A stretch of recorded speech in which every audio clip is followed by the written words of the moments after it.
because if people are employed, gainfully employed, they feel like they've got something to do. They've got a purpose in their life. That's the first thing. The second thing is they've got money to spend.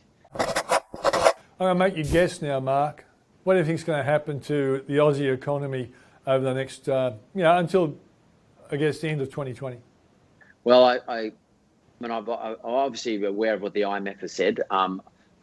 For sure, we're going to have a large unemployment number. For sure, the government's going to continue to try and help. We're going to have big deficits. The things that I hope happen is that we don't get re-rated as a country. That's the first thing. I hope we don't get re-rated as a country, because that affects our cost of borrowing. One.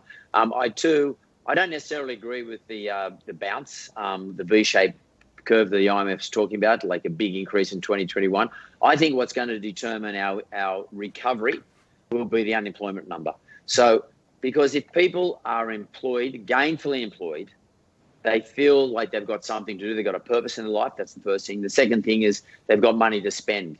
So gainful employment means to me something, I think it'll be somewhere between 5.5 and 6.5.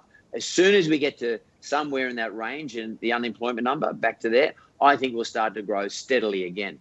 Until that time comes, I think we're going to sort of drag ourselves along the bottom a bit. So the question becomes, how quickly can this government or any government, and us as employers, by the way, get our employees all back fully employed, fully gainfully employed, and get that employment number between 5.5 and 6.5%. I'm talking about. That's really important. It might happen, as you said, geographically in different places, like Canberra. That's a no-brainer. Canberra is going to be the lowest unemployment number in the country by far, relative to every other place in Australia, because it's obvious that everybody works for the government. A lot of people work for the government down there. So I think it's going to happen by section, and it's not going to be quick.